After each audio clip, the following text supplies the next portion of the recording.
gathering here at Pokonobe Marina to celebrate the life of Victor the bear. Pokonobe Marina, we are celebrating Victor Bear. Victor's calling you guys. Thanks for coming. You were with me tonight. I'd sing to you. And just see how we can move forward in a positive way. If you're a Democrat or a Republican, if you're a Protestant or a Jew, if you're black, white, if you're rich, you're poor, nobody is happy with what's going on. Ladies and gentlemen, on the guitar, doing some acoustics, Robbie Kerr. Oftentimes we're lazy. It seems to stand in my way. 'Cause no one likes to be let down. I'm here in the Mammoth Lakes Basin at Lake Mary at the Pokonobe Marina with a good portion of the town of Mammoth Lakes, and we're all here to celebrate the life of Victor the bear. We're also here to talk about ways that we can possibly move forward in a positive manner and prevent anything like this from ever happening again. So I'm Suzanne, and this event came together really quickly. It takes me forever to make a decision. But what happened, it moved me beyond words. Where's the group therapy? You know, the place to express what you feel in terms of love for Victor and for what Victor stands for. That's how this came about. Melanie's in here somewhere. Woo! Melanie wasn't on the list, and I noticed it before she did. To call out Tracy Walker. Tracy Walker, stand up, please. Yeah! And then Tracy brought someone else with her that I had never, ever met. Jamie Jarvis. Will you stand up, please? Where are you? Jamie Jarvis. Well, because it was wrong, and it felt wrong. Yeah. I mean, there's really no other way. It was a feeling. Decided it was time to do something. There's a lot of things around here that get brushed under the rug, but I think animals inspire me a little more than people sometimes. So Fair enough. that's pretty much what it came down to. Yeah, I just grew up here, and I don't like that kind of stuff. Makes me mad. Makes me mad to see dogs on the side of the road, let alone throw a bear in a dump. So that was kind of the end. That was it for me. And I know a lot of the Native Americans, and it just really irked me that they didn't get a single ounce of respect. And, you know, that's not my spot to speak on, but it really irritated me just as a friend.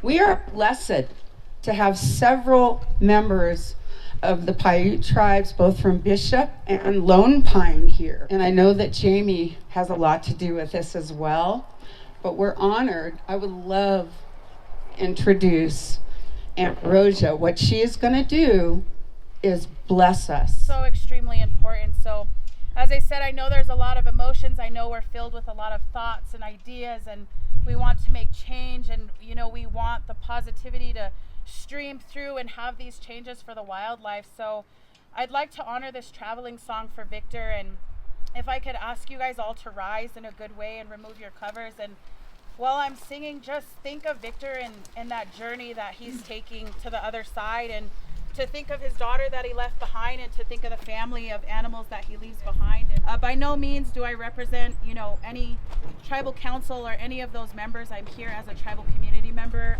This is my heart's work, and this is what I do. So thank you for having me.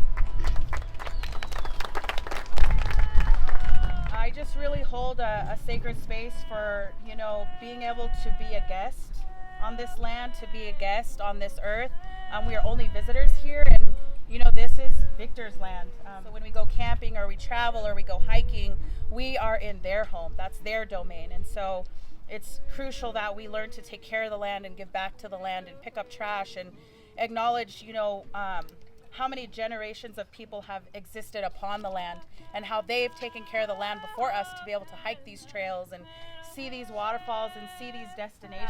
When we're in these spaces as so close to them, that we allow them to do what they do every single day, and that's to live in their habitat.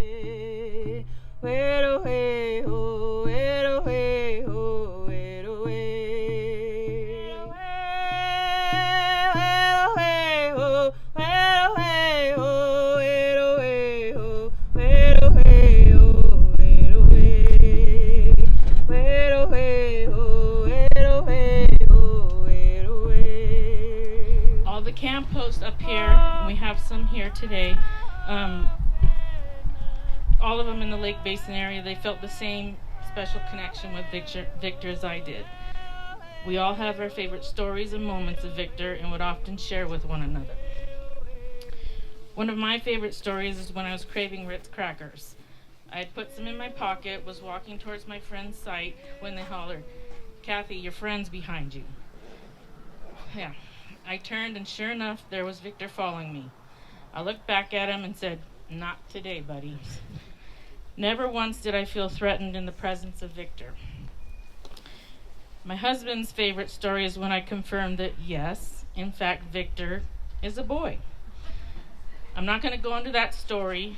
It's not the appropriate time nor audience, but use your imagination.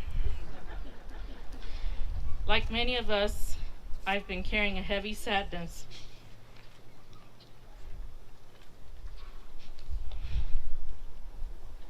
since his passing. Tears flow daily when I think of him, and I'm not trying to turn those sad tears,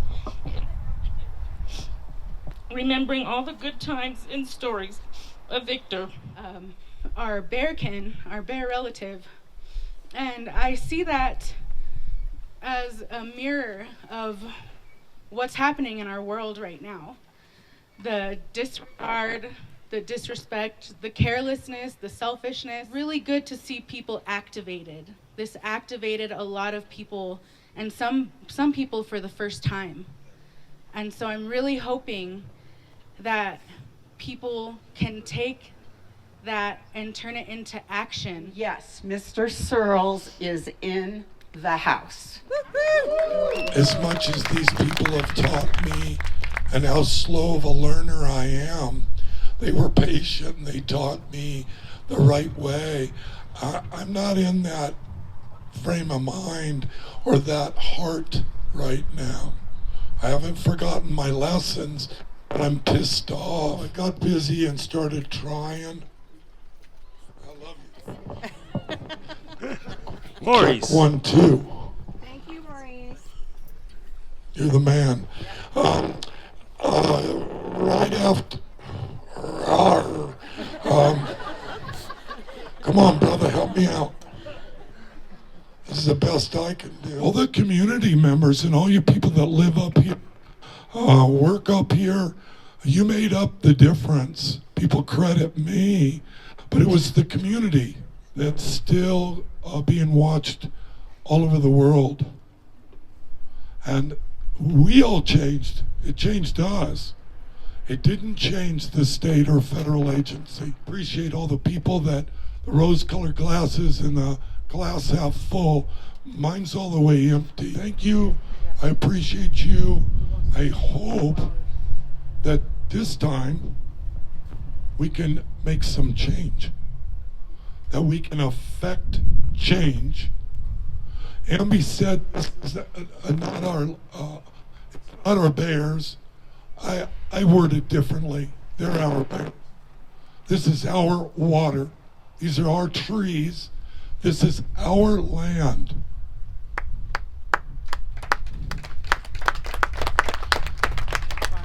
The people we're employing, sending their kids to school, paying their mortgages, they work for you. We really need to do something different. I've done all these campaigns for change, and I've been unsuccessful. I don't have a seat at the table anymore. They don't talk to me. They asked me to come speak. Some ladies in town wanted to put on an event for all the confusion that's been going on for the last few weeks. And here we are, right? We'll be able to see where Victor was killed. So what a wild thing to have to be here and talk to the community. I think that the Fish and Game, the Forest Service, the agencies have acted this way for my entire career. And right now we're going in reverse. 30 years ago we were doing the same dumb shit stuff right here. We're here 30 years later. supposed to be the leaders in the world in coexistence, and nothing has changed. And I can, honestly, it's not my opinion, it's the facts that it's worse now than back then. Rough. I'm so sorry that I don't have something better to share with you. Yeah, I understand, but I understand your passion and I appreciate it. I love my town. Sure, I like bears a lot, but if you're a Democrat or a Republican, if you're a Protestant or a Jew, if you're black, white, if you're rich, you're poor, nobody is happy with what's going on. The most beautiful place in the world is behind your camera. People come from everywhere on every continent of the earth to come here to where we are every day. And we're not the stewards. We're not taking care of it for the people that come or the generations that are going to come after us. We're just stripping it. We didn't just pluck the golden goose. We cooked it. Well, thank you very much for your time, Steve. I appreciate you. Sorry for swearing. No, I appreciate candor, and that usually that comes with honesty. Thank you. Thank you. Imagine all the people living for today, and you may say I'm a dreamer, but I'm not the only one. Hope someday you'll join us, and the world will be as one.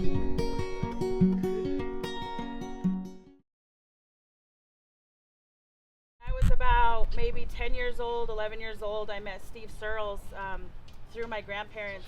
And her aunties were with her and her grandma. Grandparents, the late Shorty Stone and my grandmother here, Carolyn Stone. And I was in a youth media program, and I wanted to make a documentary, and I wanted to be able to sing, and I wanted to be able to come up to Mammoth, and Steve helped me facilitate that. And we went out to be with the bears in the forest, and it was a beautiful thing. We weren't quite sure what that was going to look like. I knew I wanted to get out into the woods. I know I wanted to see animals, and that day, fortunately, I was blessed to be able to sing a bear to sleep. My heart goes out to Steve for facilitating that journey for me.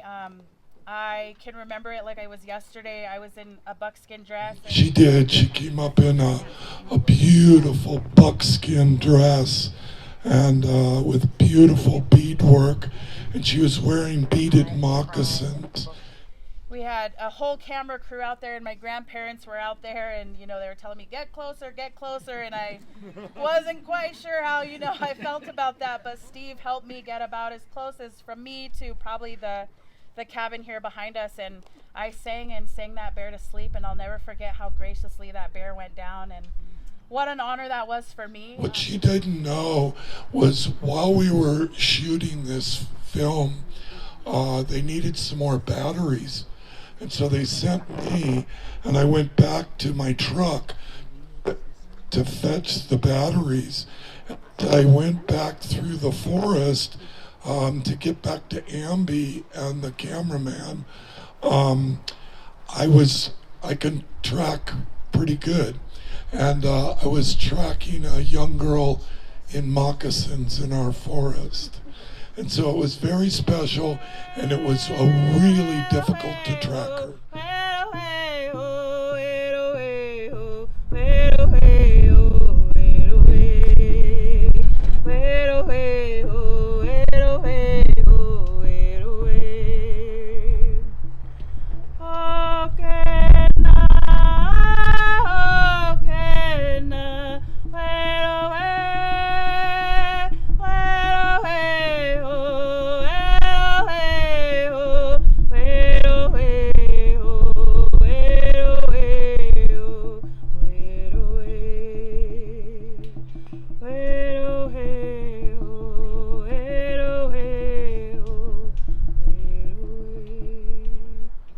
Oh no, it's not.